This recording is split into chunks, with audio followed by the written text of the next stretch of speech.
प्रेमचंद का असल नाम धनपत राय था, लेकिन घर में सब उन्हें प्यार से नवाब या नवाब राय के नाम से पुकारते थे। उनका खानदान बनारस से 4-5 मील दूर लम्हे नाम के एक छोटे से गांव में रहता था। प्रेमचंद उसी गांव में 31 जुलाई 1880 को पैदा हुए। उनके वालिद मुंशी अजायब लाल डाक खाना में मुलाजिम थे। तनख्वाह लगभग 20 रुपये माहवार मिलती थी। मुलाजमत के अलावा कुछ खेती बाड़ी भी थी। अलगर्ज अच्छी तरह गुजर बसर हो जाती थी। धनपत राय ने देहात के खुले हुए आज़ाद माहौल में आंखें खोलीं और बचपन का बड़ा हिस्सा फितरत के इसी आगोश में गुजारा। मुश्तरका ख़ानदान था। अपने चचा दाद भाइयों और हमजूलियों के साथ वो बड़े प्यार और मोहब्बत से रहते थे। शरारतें भी करते थे। कुछ बड़े हुए तो गिल्ली डंडा खेलने लगे। 5 साल की उम्र में धनपत राय एक मदरसे में पढ़ने के लिए बिठाए गए। उस जमाने के दस्तूर के मुताबिक सब बच्चे उर्दू फारसी पढ़ते थे। ये एक मौलवी साहब के घर की डेवड़ी थी। मौलवी साहब जिन बच्चों को पढ़ाते थे वो उन्हें फसल, तरकारियां, फल और अनाज अपने घर से लाकर देते थे। धनपत राय कभी कभी मकतब जाते के बजाय बागों और खेतों में घूम फिर कर आ जाते, गन्ने चूसते, मटर की फलियां खाते और कभी रेलवे स्टेशन की तरफ निकलकर रेल का नज़ारा करते। प्रेमचंद ने मकतब से ज़्यादा अपने आसपास के माहौल से इल्म तजुर्बा हासिल किया। अगर एक तरफ वहाँ लहलाते हुए खेत, फलों से झूमते हुए बाग, दूर तक फैली हुई हरियाली, दरिया और तालाब थे, तो दूसरी तरफ गांव की गिलाज़त, किसानों की गुर्बत, उनके गिरे पड़े मकानात और गांव के सदियों पुराने रस्म व रिवाज। धनपत राय की उम्र मुश्किल से 7-8 साल की होगी जब उनकी माँ आनंदी देवी 6 महीने तक बीमार रहकर चल बसीं। वो उस वक्त नासमझ थे। उन्हें एहसास नहीं हुआ कि कितना बड़ा सानेहा उनके साथ हुआ है। बाद में माँ की अनमोल मोहब्बत और ममता को याद कर करके वो अक्सर तन्हाई में रोते थे। माँ से मोहब्बत से महरूमी का ये गम उनकी कहानियों में भी झलकता है। माँ की मौत के बाद उनकी परवरिश दादी ने की, जो हर रात उन्हें परियों और शहजादों की दिलचस्प कहानियाँ सुनाती थी। किस्सा कहानियों से प्रेमचंद की दिलचस्पी का आगाज़ शायद उसी तरह हुआ। उन्होंने लिखा है कि लड़कपन से ही में उन्होंने नावल और अफसानों का वो तमाम ज़ख़ीरा पढ़ डाला जो उर्दू में मिलता था। प्रेमचंद को अपने लड़कपन में ही मुसीबतों और परेशानियों का सामना करना पड़ा। 1894 में जब उनकी उम्र 14 साल की थी, उनके वालिद ने दूसरी शादी कर ली। सौतेली माँ ने सारे घर पर कब्जा जमा लिया।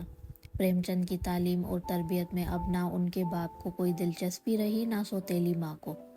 वो उस प्यार और शफकत से महरूम रहे जो इस उम्र में बच्चों को मुयस्सर होती है, जो उनके फितरी नशोनुमा के लिए ज़रूरी है। माली परेशानियाँ अलग थीं। प्रेमचंद ने लिखा है कि उनको 12 आने महीना स्कूल की फ़ीस देना भी मुश्किल होता था। जब वो बनारस में 9वीं जमात में पढ़ते तो रोज़ सुबह को गांव से पैदल चलकर शहर आते थे और शाम को पैदल गांव वापस जाते थे। दोपहर के खाने के लिए उनकी सौतेली माँ उन्हें थोड़ा सा गुड़ दे देती थी और बस। प्रेमचंद की उम्र मुश्किल से 15 साल की होगी कि उनके वालिद ने मौजू रामपुर ज़िला बस्ती में उनकी शादी कर दी। अभी तक वो अपनी पढ़ाई में मगन रहते थे, लेकिन अब घर की जिम्मेदारियां भी आ पड़ी और जहनी उलझनों में इजाफा हो गया। बीवी उनको पसंद नहीं थी। फिर आए दिन सौतेली माँ से उसके झगड़े होते रहते थे। उनकी शादी को 1 साल ही गुजरा था कि 1897 में उनके वालिद चंद माह बीमार रहकर चल बसे। अब घर की सारी जिम्मेदारियां धनपत राय के सर पर आ पड़ी। उस जमाने की हालत का नक्शा वो इस तरह खींचते हैं। घर में मैं, मेरी सौतेली माँ और उनके 2 लड़के थे, मगर आमदनी 1 पैसे की ना थी। घर में जो कुछ था 6 माह तक वालिद की अलालत और उनकी तहीज व तकफीन में खर्च हो गया। मुझे एमए पास करके वकील बनने का अरमान था। मुलाजमत उस ज़माने में भी इतनी मुश्किल से मिलती थी जितनी कि अब। दौड़ धूप करके 10-12 रुपए महीने की जगह पा जाता। मगर यहाँ तो आगे बढ़ने की धुन थी। बहरहाल उन्होंने हिम्मत नहीं हारी और सारी परेशानियों के बावजूद मैट्रिक का इम्तिहान दूसरे दर्जे में पास कर लिया। वो आगे पढ़ना चाहते थे, लेकिन तंग दस्ती और घर की जिम्मेदारियां रास्ता रोके खड़ी थीं। 5 रुपए महीने की ट्यूशन करके किसी तरह गुजारा करते रहे। कभी अपनी अजीज़ किताबें और कोट बेचकर भी उन्होंने अपनी ज़रूरियात पूरी की, लेकिन उन्हें तो एक पूरे घर का भार उठाना था। आखिर खुशकिस्मती से उन्हें बहराइच के एक प्राइमरी स्कूल में टीचर की जगह मिल गई। 18 रुपए महीने की इस आर्जी नौकरी से उन्हें बड़ा सहारा मिला। उसके बाद डिस्ट्रिक्ट स्कूल प्रतापगढ़ में उनका तकर्रर हो गया, जहां से उन्हें ट्रेनिंग के लिए इलाहाबाद भेज दिया गया। ट्रेनिंग कॉलेज में वो जुलाई 1902 से अप्रैल 1904 तक रहे। यही वो ज़माना है जब मुताले के साथ साथ उन्हें उर्दू में लिखने का शौक़ भी पैदा हुआ। बनारस से एक हफ्तेवार अखबार आवाज़ खलक निकलता था। उन्होंने इसरार मुजाहिद के नाम से एक नावल लिखना शुरू किया। उसकी पहली किस्त इसी अखबार में अक्टूबर 1903 को शाया हुई। उसके बाद 1905 तक दूसरी कई किस्तें छपीं। ये पहला अधूरा नावल मुंशी धनपत राय उर्फ नवाब राय के नाम से शाया हुआ था। उसमें उन्होंने रतन नाथ सरशार के मक्ताए तर्ज तहरीर की पैरवी की है। ट्रेनिंग मुकम्मल करने के बाद वो कुछ अरसे तक इलाहाबाद में रहे और फिर मई 1905 में उनका तबादला कानपुर का हो गया। यहाँ 30 रुपये माहवार पर वो गवर्नमेंट डिस्ट्रिक्ट स्कूल में टीचर हो गए। उस ज़माने में कानपुर से ज़माने नाम का एक रिसाला निकलता था।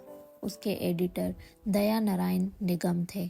धनपत राय उन्हें पहले ही से जानते थे। अपने दोस्त निगम के कहने पर वो उनके ज़माने के लिए पाबंदी से मज़ामीन और अफसाने लिखने लगे।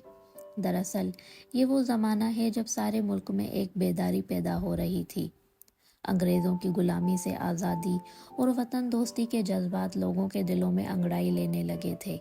धनपत राय भी इन्हीं ख्यालात से मुतासिर हुए। उन्होंने वतन की मोहब्बत के जज्बात को कई कहानियों में पेश किया और उन कहानियों का मजमुआ 1908 में सोज़े वतन के नाम से कानपुर से शाया कराया। जब अंग्रेज़ हाकिमों को इसकी खबर हुई तो उन्होंने प्रेमचंद को बुलाया और कहा कि तुम्हारी कहानियों में हुकूमत से बगावत पर उकसाया गया है, इसलिए ये किताब जब्त की जाती है। अंग्रेज़ अफसर ने उनके सामने ही उनकी किताबें जला दी, जिसका उन्हें बहुत अफसोस हुआ। ये किताब नवाब राय के नाम से छपी थी। अंग्रेज़ हाकिम अब जान गए थे कि धनपत राय का एक नाम नवाब राय भी है, इसलिए अब वो उन दोनों नामों से नहीं लिख सकते थे। इसी ज़माने में उनके दोस्त दया नारायण निगम ने मशवरा दिया कि वो प्रेमचंद के नाम से लिखा करें, जिसे उन्होंने पसंद किया। प्रेमचंद के नाम से धनपत राय की पहली कहानी बड़े घर की बेटी दिसंबर 1910 में ज़माना में शाया हुई और इस तरह उर्दू अदब में प्रेमचंद का जन्म हुआ। इससे पहले उनकी 8 कहानियाँ छप चुकी थीं, लेकिन उनमें बहुत सी कमज़ोरियाँ थीं और वो पढ़ने वालों को बहुत ज़्यादा मुतासिर नहीं करती थीं। लेकिन बड़े घर की बेटी उनसे बहुत मुख्तलिफ और मौसर कहानी थी, जिसमें उन्होंने बताया था कि शरीफ घराने की लड़की ससुराल में जाकर कैसी समझदारी से रहती है और अपनी मोहब्बत से किस तरह सबका दिल जीत लेती है। इस तरह प्रेमचंद के नाम से उनकी ज़िंदगी और अफसाना निगारी का एक नया दौर शुरू हुआ। उर्दू और हिंदी में इस नाम से इतनी शोहरत पाई कि ज़्यादातर लोग उनका असली नाम भूल गए। जून 1909 में प्रेमचंद सब डिप्टी इंस्पेक्टर मदारिस होकर कानपुर से महोबा ज़िला हीरापुर चले गए। वहाँ उनका काम गांव-गांव जाकर स्कूलों का मुआयना करना था। इस तरह एक बार फिर उन्हें गांव की ज़िंदगी और कुदरत के खुले मनाजिर को करीब से देखने का मौका मिला। उन्होंने खुद लिखा है, वो जंगलों और पहाड़ों की सैर को निकल जाते थे और वहाँ पूरा पूरा दिन बसर करते थे। उसका असर उन्होंने गांव की ज़िंदगी के बारे में कहानियाँ लिखना शुरू की। अब तक प्रेमचंद की ज़िंदगी बड़ी परेशानी और तन्हाई में गुजर रही थी। शादी के बाद बीवी से उनकी नहीं बनती थी और वो उन्हें पसंद भी नहीं करते थे। एक बार वो लड़ झगड़ कर अपने माँ बाप के पास चली गई। प्रेम चंद ने फिर उसे नहीं बुलाया और एक बेवा से जिसका नाम शिवरानी देवी था उन्होंने शादी कर ली। जब महबूबा आए तो दूसरी बीवी शिवरानी को भी पास बुला रखा। शोहरत और इज्जत के साथ साथ प्रेमचंद को अब घरेलू जिंदगी की खुशियां भी मिली और वो सुकून की जिंदगी गुजारने लगे। लेकिन इसी ज़माने में उन्हें एक मर्ज हो गया। ये मर्ज उनके पीछे लग गया। इलाज कराया लेकिन फ़ायदा नहीं हुआ। तब उन्होंने तबादला कोशिश की। इस बार उन्हें ज़िला बस्ती भेज दिया गया। जुलाई 1914 में जब वो बस्ती पहुंचे तो बरसात की आबो हवा ने उनके मर्ज को और बढ़ा दिया। छुट्टी लेकर 6 महीने तक इलाज कराते रहे। इस ज़माने में उन्हें आधी तनख्वाह यानी सिर्फ 25 रुपये महीने मिलती थी। उसमें से 10 रुपये महीना वो सौतेली माँ को और 15 रुपये सौतेले भाई को भेजते थे जो झांसी में पढ़ रहा था। कहानियाँ और मज़ामीन लिखकर जो पैसा मिलता था उसमें वो अपनी ज़िंदगी बसर करते थे। परेशानियों के साथ साथ वो प्राइवेट तौर पर इंटर का इम्तिहान देने की तैयारी भी कर रहे थे। आखिरकार ये इम्तिहान उन्होंने पास कर लिया। अगस्त 1916 में प्रेमचंद का तबादला बस्ती से गोरखपुर हो गया। यहाँ वो नॉर्मल ट्रेनिंग स्कूल में उन नौजवानों को पढ़ाते थे जो बाद में टीचर बनते थे। स्कूल के अहाते में ही रहने के लिए उन्हें एक कमरा मिल गया। जिस दिन वो गोरखपुर पहुँचे उसी दिन उनके बड़े लड़के श्रीपत राय का जन्म हुआ। यहाँ के हेड मास्टर, उस्ताद और तालिब इल्म सब प्रेमचंद से बहुत खुश थे। अब तक प्रेमचंद अपने अफसाने और नावल उर्दू में लिखते थे। यहाँ महावीर प्रसाद देवी और हिंदी के दूसरे अदीबों से प्रेमचंद की दोस्ती हो गई। उन्होंने प्रेमचंद को हिंदी में लिखने की राय दी। इस तरह वो उर्दू के साथ साथ हिंदी में भी लिखने लगे। उर्दू में प्रेमचंद के अफसानों का दूसरा मजमुआ प्रेम पचीसी हिस्सा अव्वल 1915 में शाया हुआ था। दूसरा हिस्सा 1918 में छपा। इसमें प्रेमचंद की बात मशहूर कहानियां मसलन नमक का दारोगा, बेगर्ल मोहसिन, खून सफ़ेद और सिर्फ एक आवाज़ शामिल हैं। ये कहानियां गांव की सीधी सादी ज़िंदगी से ताल्लुक़ रखती हैं। अब तक उर्दू ज़बान में किसी भी अदीब ने हिंदुस्तान के गांव के बारे में अफसाने या नावल नहीं लिखे थे। इसकी तरफ सबसे पहले प्रेमचंद ने ध्यान दिया। उन्होंने किसानों की गरीबी, उन पर होने वाले जुल्म और छूत छात की तरफ लोगों की तवज्जो दिलाई और बताया कि हिंदुस्तानी समाज को इन बुराइयों से पाक होना चाहिए। इसी ज़माने में प्रेमचंद ने एक नावल बाज़ारे हुस्न लिखा जिसकी पहली जिल्द 1921 में और दूसरी जिल्द 1922 में लाहौर से शाया हुई। इस नावल में उन्होंने दिखाया है कि हिंदुस्तानी समाज में औरतों पर जो जुल्म होता है उसका नतीजा कभी कभी कितना खौफनाक होता है। ये नावल और उनकी कहानियों के 2 मजमूए तर्जुमा होकर हिंदी में भी शाया हुए। इस तरह उर्दू के साथ साथ हिंदी पढ़ने वालों में भी उनकी शोहरत फैल गई। सारे मुल्क में लोग उनको जानने लगे और उनकी कहानियाँ पढ़ने के लिए बेचैन रहने लगे। इसलिए इस ज़माने में प्रेमचंद ज़्यादा लगन और मोहब्बत से कहानियाँ लिखने लगे। 1920 में उनकी कहानियों का नया मजमुआ प्रेम बत्तीसी के नाम से शाया हुआ। उसकी बाज़ कहानियों ने बड़ी शोहरत हासिल की, मसलन बूढ़ी काकी और हज अकबर। ये कहानियाँ उर्दू के रिसालों ज़माना, कहकशा, सुबह उम्मीद और बहारिस्तान वगैरह में शाया हुई। वो अंग्रेज़ों की गुलामी से दुखी थे और चाहते थे कि किसी तरह मुल्क आज़ाद हो। अंग्रेज़ हिंदुस्तानी अवाम पर जो जुल्म करते थे उससे छुटकारा मिले। इस ज़माने में इंडियन नेशनल कांग्रेस ही एक ऐसी सियासी जमात थी जो अवाम के मुतालिबात हुकूमत से मनवाने की कोशिश करती थी। साथ ही साथ वो लोगों के दिलों में मुल्क को कौम की मोहब्बत और आज़ादी के जज्बात भी पैदा कर रही थी। 1914 से दुनिया में एक बड़ी जंग हो रही थी। अंग्रेज़ भी इसमें शरीक थे। आखिरकार 1918 में ये जंग ख़त्म हो गई। जंग के ज़माने में अंग्रेज़ों ने ये वादा किया था कि जल्द ही वो हिंदुस्तानियों को हुकूमत करने के कुछ इख्तियारात देंगे और इस तरह उन्हें कुछ आज़ादी भी मिलेगी। लेकिन जंग ख़त्म होने के बाद उन्होंने एक ऐसा कानून नाफिज करना चाहा जिसका मकसद आज़ादी के आंदोलन को दबाना और हिंदुस्तानी अवाम पर मनमाने जुल्म करना था। महात्मा गांधी उस ज़माने में आज़ादी के आंदोलन के रहनुमा हो गए थे। सब उनकी इज्जत करते थे। उन्होंने अंग्रेज़ों की इस पॉलिसी के खिलाफ सारे मुल्क में यौम एहतजाज मनाने का ऐलान किया। प्रेम चंद और उनकी बीवी शिवरानी के दिल में भी आज़ादी के जज्बात मचल रहे थे। वो गोरखपुर में थे।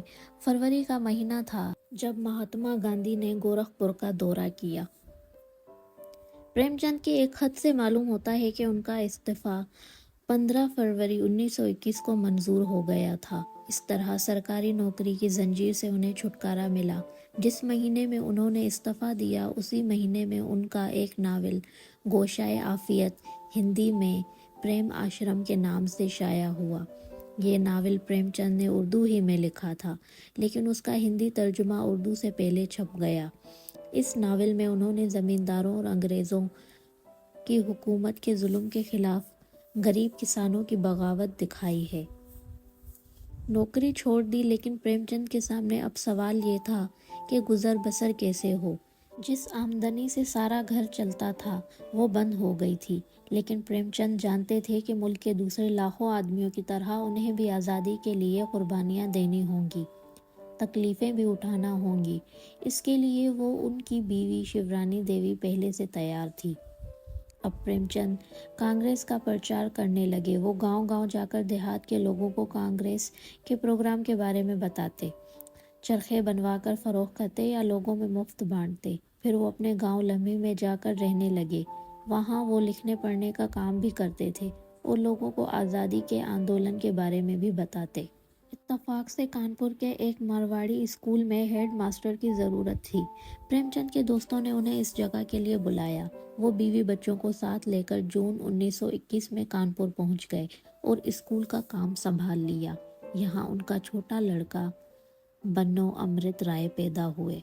कुछ ही महीनों के बाद स्कूल के मैनेजर काशीनाथ से उनका झगड़ा हो गया। वो प्रेमचंद को सुकून से काम करने नहीं देते थे, जरा जरा सी बात में दखल देना। प्रेमचंद इस आए दिन की तकरार से तंग आ गए और स्कूल की नौकरी से इस्तीफा दे दिया। प्रेमचंद के छोटे भाई मेहताब राय बनारस में थे। बनारस में एक किराए का मकान, वो उनके साथ रहने लगे। मेहताब राय ज्ञान मंडल में मुलाजिम थे, जहाँ से आज नाम का अखबार निकलता था। प्रेमचंद उसके लिए मज़ामीन और अफसाने लिखते थे। ज़माने में प्रेमचंद को काशी विद्यापीठ में काम मिल गया। 1922 से 1924 तक प्रेमचंद ने अपना एक बड़ा नावल चौगान हस्ती लिखा।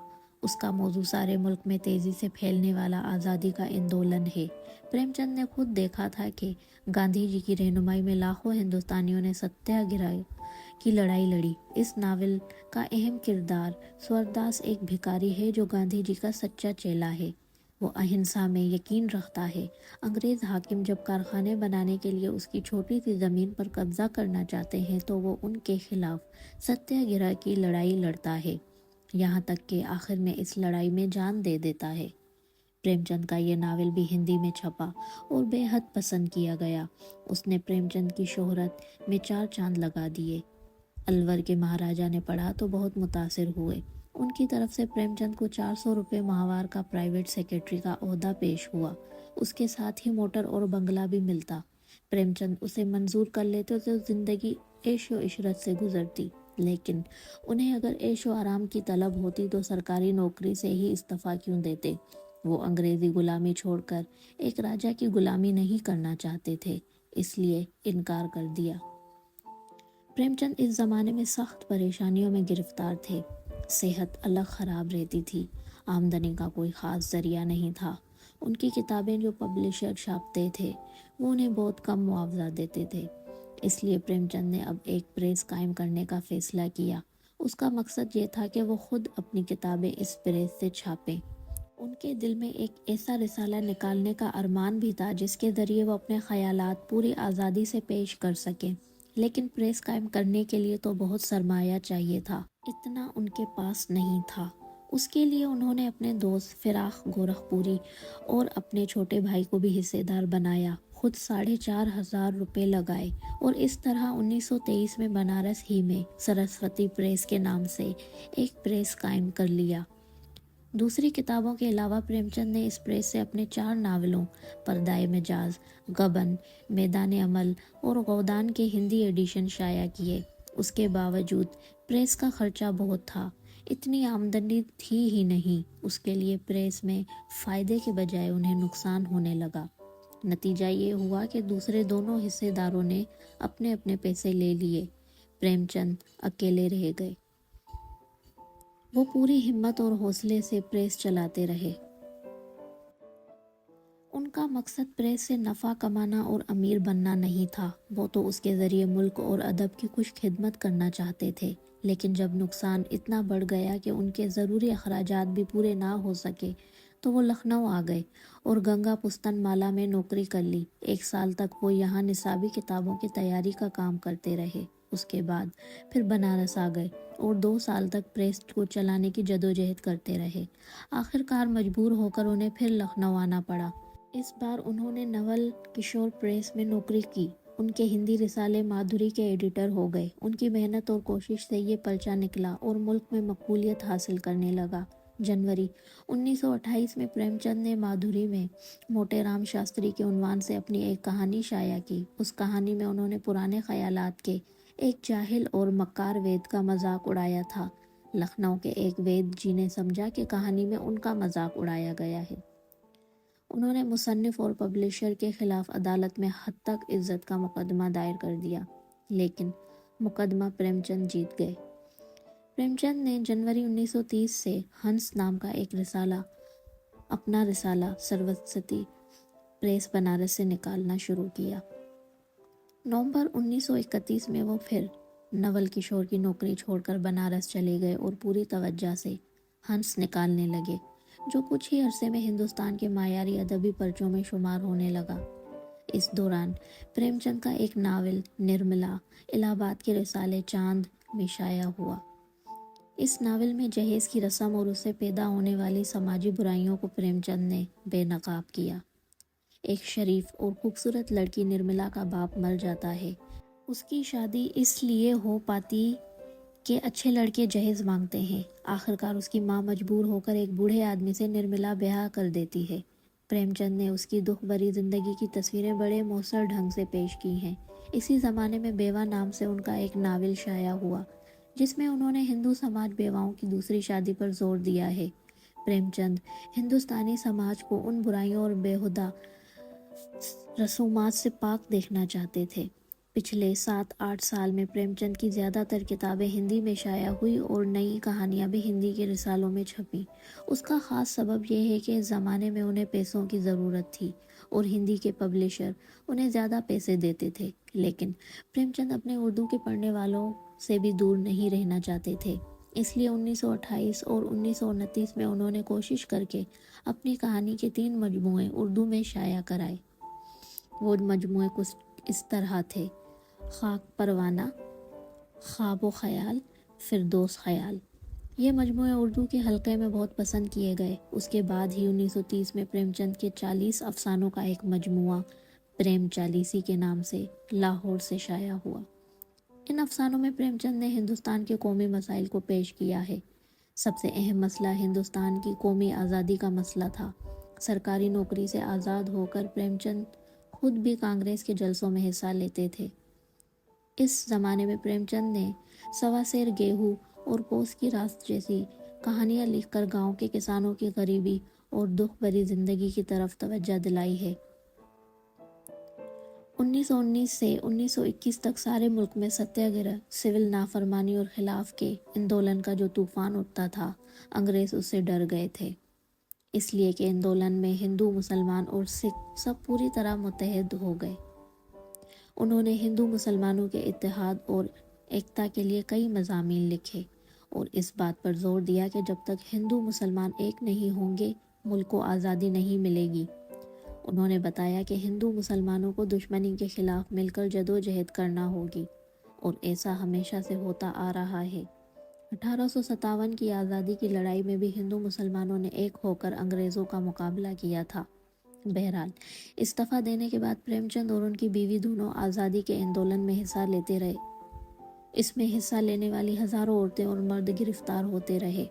پریم چند کو اس زمانے کی کہانیوں چکما چیل، آخری تحفہ، قربانی اور قاتل کی ماں میں ہندوستان کی اس زمانے کی تصویر صاف دکھائی دیتی ہے۔ پریم چند خود بھی جیل جانا چاہتے تھے۔ آخرکار 10 نومبر 1930 کو خود ان کی بیوی شیورانی دیوی پیکٹنگ کرتی ہوئی گرفتار کر لی گئی۔ اور انہیں 1.5 مہینے کی سزا ملی۔ پریم چند اپنے رسالے ہنس کے ذریعے بھی ملک کی بڑی خدمت کر رہے تھے۔ اس میں ایسے مضامین اور ایسی کہانیاں چھاپتے تھے جو پڑھنے والوں کو آزادی کی لڑائی میں ہمت اور حوصلہ دیتی تھی۔ اگست 1932 سے پریم چند نے ایک دوسرا ہندی ہفتے وار جاگرن بھی اپنی نگرانی میں نکالنا شروع کیا۔ اس کا مقصد بھی آزادی کے آندولن کو بڑھاوا دینا تھا، لیکن دونوں رسالے نقصان میں نکل رہے تھے اور اب یہ نقصان بڑھتا ہی جا رہا تھا۔ بعض دوستوں نے پریم چند سے کہا کہ جاگرن کو بند کر دیں، لیکن وہ راضی نہیں ہوئے۔